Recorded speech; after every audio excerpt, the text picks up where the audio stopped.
What does a legend wish for? Just weeks before his death, the world of rock has lost its heartbeat. Ozzy Osbourne, the most powerful voice in rock, the godfather of heavy metal, is gone. He took his final breath at 76.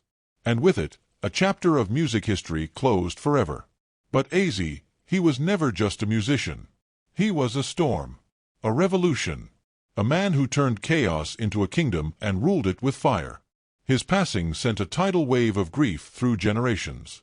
Fans sobbed. Friends stood frozen.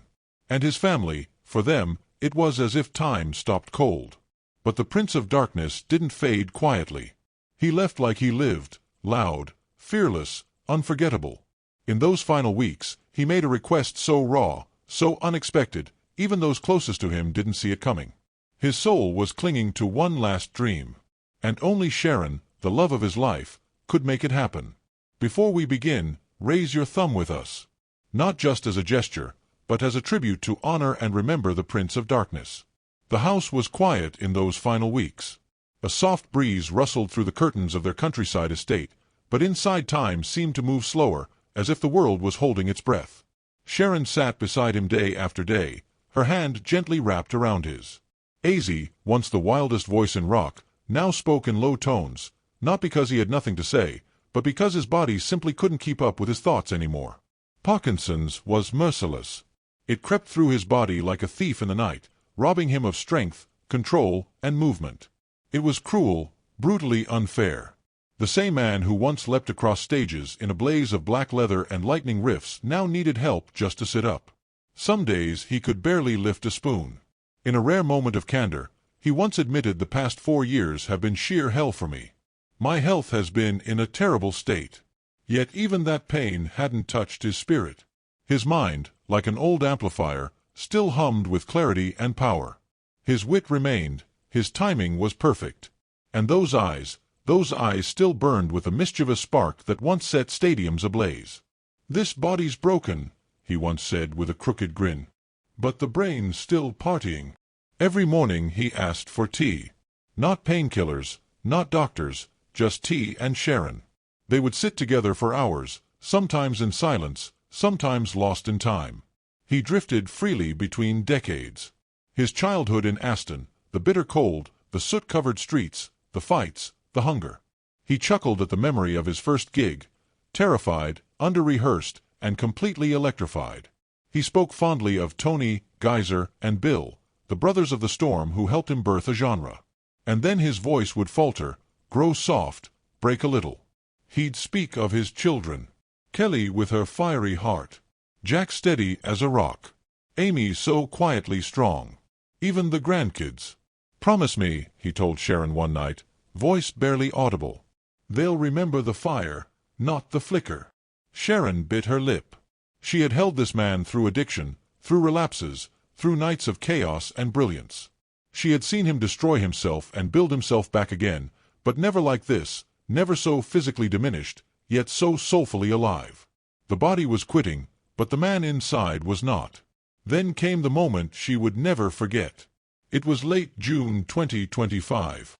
They sat by the window as dusk settled over the estate. The sky glowed orange. Ozzy stared straight ahead, eyes clearer than they had been in weeks.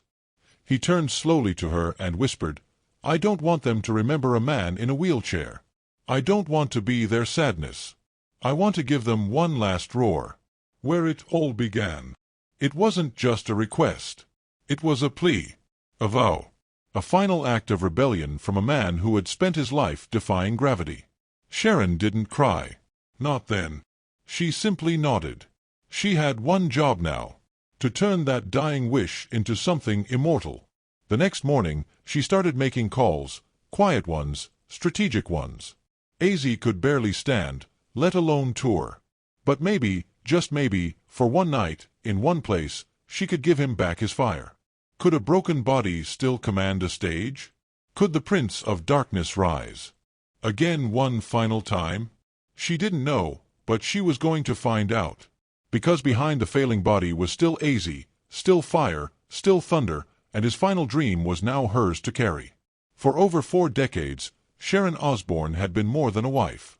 She was Ozzy's fiercest protector, his steadiest anchor, the architect behind his second act, and the sole witness to every storm and resurrection. She'd stood by him through hospital corridors that smelled like bleach and desperation, through interventions that blurred into tears, through screaming matches, relapse nightmares, and glorious comebacks. Ozzy was chaos. Sharon was steel. But now, for the first time, the roles reversed. It was her chaos to face and her mission to turn one whispered dream into a breathtaking farewell. She didn't tell anyone, not even the children. She held it close, like a secret flame she had to shield from the wind. Doctors said it was impossible. Friends called it dangerous. Even Ozzy, in moments of doubt, begged her to forget it. "I'm done, Sharon. Don't make me a fool," he rasped one night. But she only shook her head. "You're not done. Not until the music stops." Behind closed doors, she pushed harder than ever. She negotiated with managers, coordinated with producers, and fought tooth and nail with medical staff to approve one night, just one, under strict supervision. Every step forward was a battle. But Sharon never flinched. She believed in the power of that moment, the catharsis it could bring. Not just for Ozzy, but for everyone who had ever loved him. She wasn't just honoring a final wish. She was carrying out his dying will. She was giving breath to the only thing he had left to say, not in words, but in song. When Ozzy could no longer walk without pain, she helped him rehearse in whispers. When his lungs struggled, she reminded him, "You still have a voice, even if it cracks." And when the tremors in his hands made holding a microphone feel like lifting stone, she wrapped her hands around his and said, "Let the world hear your goodbye." In those silent nights while the world slept, Sharon was awake calling doctors. In L.A., coordinating set lists, begging for permission from specialists who warned her it might kill him. But Ozzy was already dying. What mattered more was how he would leave. Not in silence, not in a hospital bed, but as a performer, as a legend. And Sharon understood that with every beat of her breaking heart. Because for Sharon, this wasn't just about Ozzy performing one last time. It was about giving a dying man the dignity to choose his ending. It was about letting him burn bright one final time, even if it meant using the last of his light. It was about giving the world back their Prince of Darkness.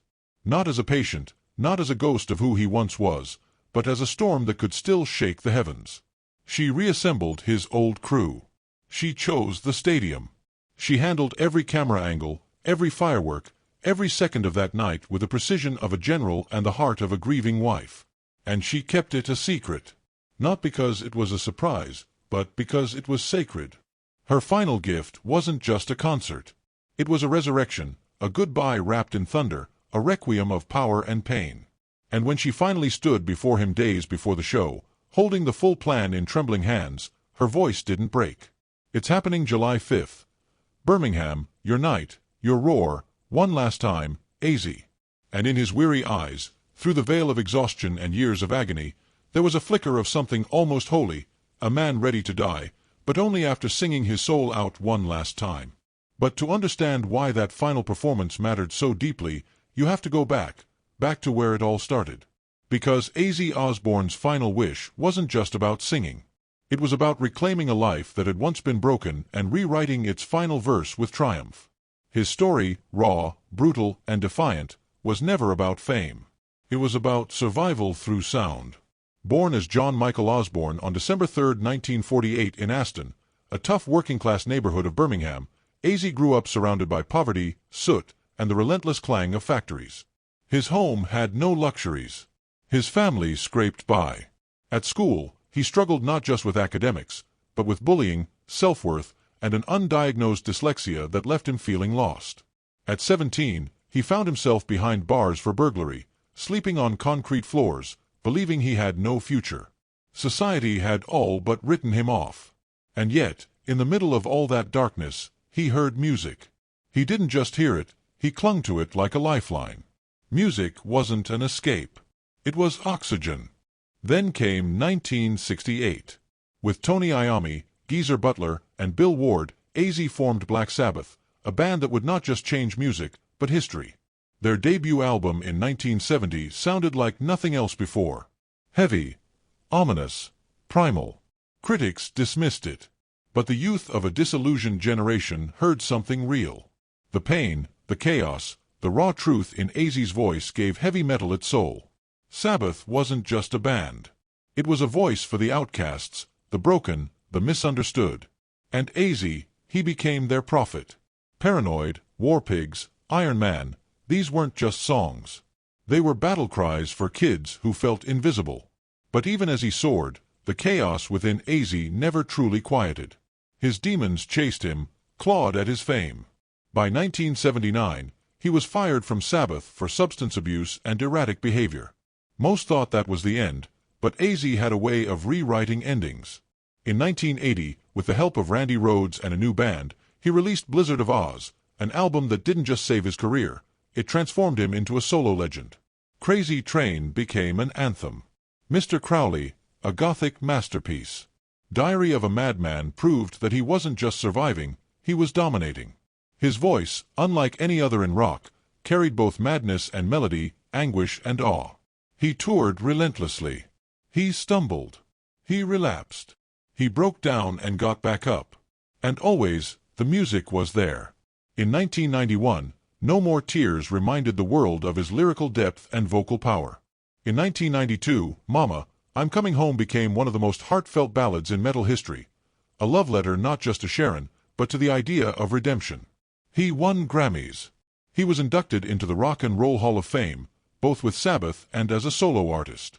He earned a star on the Hollywood Walk of Fame and another in Birmingham, the city that had once forgotten him. But Ozzy's influence didn't stop at music. In 2002, MTV's The Osbournes introduced him to a whole new generation. With Sharon, Jack, and Kelly, he let the world into their home. Unfiltered, chaotic, and strangely relatable.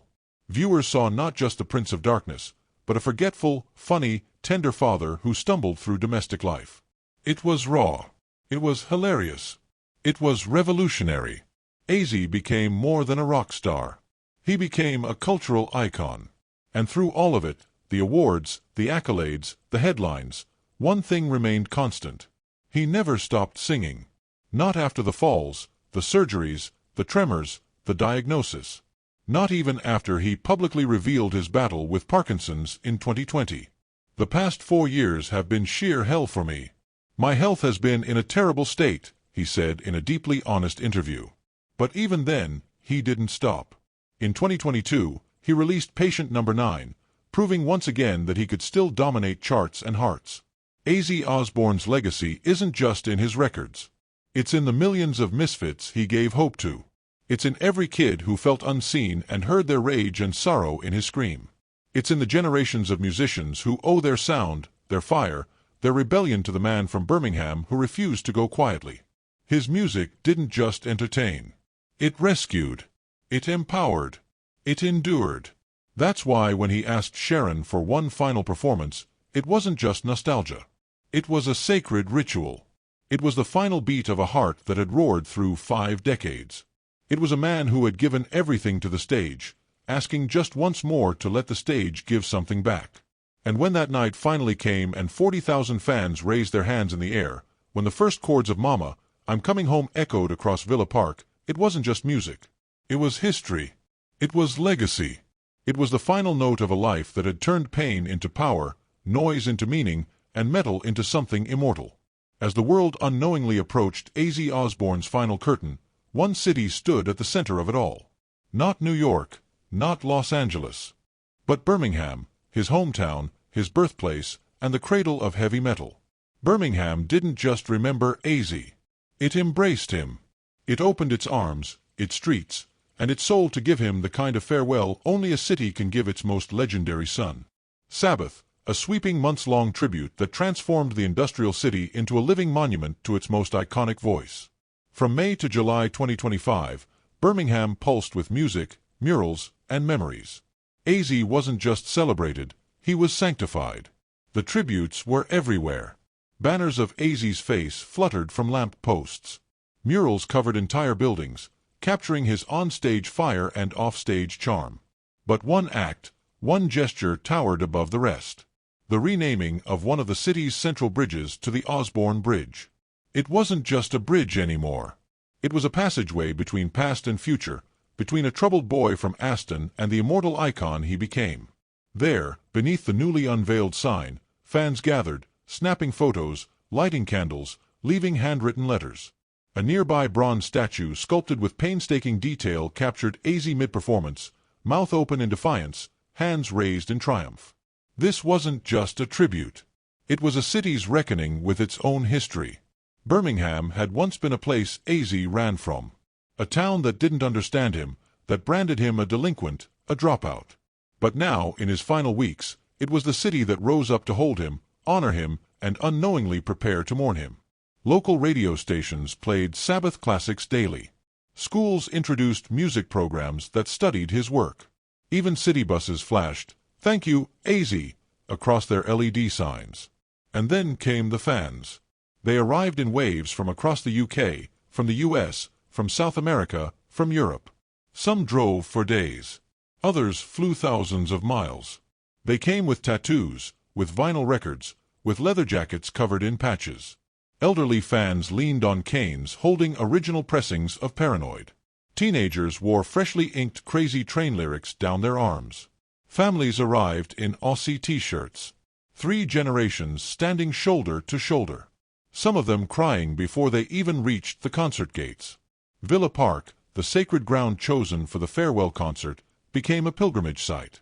And yet, despite the banners, the music, the fanfare, no one truly knew what was coming. Sharon, ever silent, never let on that this wasn't just a celebration. It was a goodbye. Those close to the family knew something was different. Ozzy had grown quieter in interviews. His movements were slower. His smile was still there, but behind it a shadow loomed. And so Birmingham, in all its splendor and noise, was unknowingly preparing itself not just for a concert, but for a eulogy. What made it even more heart-wrenching was the innocence in the joy. Children danced to songs they barely understood. Couples held each other tightly as "Mama, I'm Coming Home" played from nearby cafes. Strangers shared Ozzy stories in pubs, on buses, on sidewalks. It was a city soaked in music, nostalgia, and hope. A hope that maybe, just maybe, the Prince of Darkness would roar once more and keep on roaring. But storms often follow sunsets, and this one was no exception. The summer of Sabbath would soon be remembered not only as a tribute but as a prophecy, a beautiful calm before the unthinkable. And when the time came, just 17 days after that unforgettable night at Villa Park, Birmingham would not only grieve, it would rise as the eternal keeper of Ozzy's flame. Because for all the places he conquered, all the stages he ruled, and all the hearts he broke, only one place ever truly knew him. Birmingham. It was more than a concert. It was the last heartbeat of a legend. On July 5, 2025, under the glowing lights of Villa Park, 40,000 souls gathered to witness a moment no one would ever forget. The world had watched Ozzy Osbourne fight through pain, sickness, and time itself. And now they would watch him come home. Sharon Osbourne, more than a wife, more than a manager, became the architect of a miracle. She had done the impossible. Behind the scenes, she reunited Black Sabbath for the first time in 2 decades, gathering the very brothers with whom Ozzy had started the revolution. Tony Iommi, Geezer Butler, and Bill Ward. But that was just the beginning. Sharon summoned the greatest names in rock history. Metallica, Guns N' Roses, Judas Priest, and Anthrax. Bands that had all walked through doors Ozzy helped build. It was called the Back to the Beginning concert. But in truth, it was something far greater. A living requiem. A final act scripted by destiny and delivered by love. Fans flew in from every continent, waving banners, clutching records, wearing shirts that said, "Thank you, Ozzy." The live stream reached millions across the globe. But in that stadium, time seemed to stop. And then, in a moment that burned itself into history, Ozzy appeared. Not walking, not standing, but seated proudly on a black steel throne, rolled onto the stage like a king returning to his realm. The crowd erupted, a mix of thunder and tears as the Prince of Darkness lifted the microphone one last time. He opened with, "Mama, I'm coming home." His voice, though weathered, cracked through the air like lightning. Each lyric a goodbye. Each note a wound reopened. And then he delivered what would become the final anthem of his life, Crazy Train. The opening riff sent shivers. The crowd screamed and Ozzy smiled. A small, knowing smile that said, "This is where I belong." No grand speech, no long farewell, just a nod, just tears, just a shared silence. And finally, fireworks lit the sky. Not as a celebration, but as a salute. It wasn't just a concert. It was a farewell carved in steel and sound, forged in memory and music. Sharon had given Ozzy the one thing no doctor, no cure, no miracle could, a final moment of truth. For a man who once sang about madness, pain, and redemption, this stage was his altar. This night, his absolution. And as the sparks rained down from the heavens, his eyes locked with Sharon's as if to say, "I'm home. I'm free." On July 22, 2025, just 17 days after the Back to the Beginning concert that shook the world, Ozzy Osbourne took his final breath. The man who had electrified generations, defied death time and again, and transformed chaos into legend was gone. But he did not slip away in darkness. He left as he had lived. On his own terms, with the roar of applause still echoing through time. At his bedside were the people who knew him not as the Prince of Darkness, but as Dad, as husband, as simply Ozzy. Sharon sat quietly, her hand never leaving his. Beside her were their children, Jack, Kelly, Amy. The room was still. No dramatic farewells, no wails of despair, just silent tears, intertwined fingers, and a shared knowing that he had finally found peace. "He looked at me one last time," Sharon would later recall, her voice cracking. "And I knew he didn't need to say anything. I could see it in his eyes. He was ready." The world, however, was not. When the news broke that morning, shock waves rippled across the globe. From Tokyo to Toronto, millions paused, stunned. Social media was instantly flooded with messages, memories, and tributes. The #, "Thank you, Ozzy," surged to the top in over 60 countries. It was more than a trend. It was a tidal wave of grief and gratitude. Fans lit candles, played his records at full volume, and even gathered in spontaneous vigils outside venues where he had once performed. For many, it felt like losing a piece of their youth, their rebellion, their identity. Sir Elton John was among the first to react, posting a black and white photo of him and Ozzy backstage in the 80s. He was a force of nature, a dear friend, a rebel poet in leather and eyeliner. "The world feels colder today," he wrote. Rod Stewart called him the loudest soul with the kindest heart. Paul McCartney paid tribute with a simple but poignant message. "Legends don't die, they echo. Ozzy, your echo will never fade." Tony Iommi, his bandmate and brother-in-arms through decades of thunder and fire, posted a photo from their last rehearsal together. "I just can't believe it," he wrote. "My dear, dear friend Ozzy is gone. The laughter, the madness, the music. We shared a lifetime. There will never be another." Rock and Roll Hall of Fame released a full-length tribute video chronicling Ozzy's journey from Birmingham's backstreets to the global stage. BBC Radio played a special 10-hour marathon of his greatest hits, interspersed with interview clips and fan messages. ITV interrupted its prime-time schedule for a breaking segment titled "The World Mourns a Legend." Candlelight projections of Ozzy's silhouette were cast onto London's Tower Bridge and Birmingham Symphony Hall. Across the ocean, Times Square lit up with a massive tribute screen, flashing his image and the words, "Thank you, Ozzy." In cities around the world, people came together to mourn. In São Paulo, fans formed a 1,000-person choir to sing "Mama, I'm Coming Home" in Portuguese. In Los Angeles, Sunset Boulevard was closed off as thousands gathered for an impromptu candlelight vigil. In Tokyo, a massive digital billboard in Shibuya displayed his name above images of his iconic stage moments. Even in war-torn regions, makeshift gatherings were held in underground spaces, proving that Ozzy's voice had transcended borders, languages, and politics. His music had been a lifeline for the misunderstood, the lost, the rebellious, and now they were all coming back to say goodbye. But perhaps the most haunting tribute came from Sharon herself. In a televised interview 3 days after his passing, she sat beneath a soft light, holding the same wedding ring Ozzy had slipped on her finger over 4 decades ago. Her words were few, but every syllable trembled with heartbreak and pride. He didn't just want to live forever. He wanted to matter forever. And he does. She paused, held back tears, then added, "He gave everything, even when he had nothing left to give." In that moment, the world understood Ozzy's death wasn't the end of a story. It was the final verse of a ballad that would echo for eternity. The tremble in Sharon's voice became the tremble in millions of hearts. The world hadn't just lost a rock star. It had lost a symbol of endurance, of raw humanity wrapped in spikes and eyeliner, of a man who never let the darkness devour him completely. Memorial concerts were announced worldwide with artists from every generation pledging to honor Ozzy's legacy. Metallica announced they would rename their upcoming world tour the Crazy Train Legacy Tour. Bruce Dickinson of Iron Maiden declared a tribute album featuring rock legends covering Ozzy's most iconic tracks. The Vatican, in an unprecedented move, issued a statement acknowledging his impact on generations. Though his methods were unconventional, his passion touched the soul of humanity. As of now, plans for Ozzy's funeral are still being finalized. A private ceremony for family and close friends is expected, followed by a global liverymed tribute in Birmingham. Sharon has asked for fans to light candles wherever they are and play his music loud. He would have wanted that, she said. Not silence volume. And still he isn't gone. His music plays on. His image lives on. His influence bleeds into every riff, every scream, every broken rule. Ozzy Osbourne may have departed this world, but he has become eternal. As the final notes fade, one truth remains undeniable.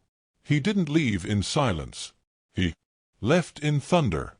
The concert at Villa Park was no longer just a charity show. It was the realization of a final, deeply personal wish. Ozzy Osbourne's ultimate dream before leaving this world. It was Sharon who made it happen. In the face of impossible odds, she moved mountains, reuniting legendary bandmates, assembling global rock royalty, and standing firm against medical doubts to give her husband the one thing he longed for most. One last performance in the city that made him, surrounded by the people who loved him. It was not about raising money. It was about raising hearts, lifting memories, and honoring a man who had lived and breathed music until his very last breath. Sharon Osbourne, in silence and strength, made sure Ozzy didn't leave this world as a frail patient. She ensured he left it as the artist he always was. She did not just carry out a wish. She fulfilled a legacy, protected a flame, and helped a man die with his soul at peace. As the stage lights dimmed, he was not diminished. He had been transformed. Ozzy may no longer sing, but his voice echoes louder than ever in stadiums, in headphones, in the millions of hearts that are still screaming his name. His last whisper, his ultimate wish, became reality. His life was wild, reckless, legendary, but the end was quiet, dignified, and full of grace. A final bow from the Prince of Darkness, who turned chaos into an empire and pain into power. His legacy isn't just about music. It's about resilience, about passion that burns even when the body fails, about love, pure, hard-earned, and unwavering. Thank you for staying with us through this journey. If you're still watching, perhaps somewhere out there, someone watching this has faced loss. Maybe you've known the deep, unspeakable silence that follows when a loved one departs. Maybe, like Sharon, you've held a hand through the final hours. Maybe, like Ozzy, you've clung to one last dream. To you, we send strength. Life is unfair. It hurts. And death always feels too soon. But perhaps if there is any comfort, it's that goodbyes, when done with love, can be beautiful. Let us all whisper one last time together. Thank you, Ozzy. May the next world be kinder to you than this one. May your soul finally rest, free of pain, and may your spirit scream louder than ever. Rest in power, Ozzy Osbourne. We will love you forever.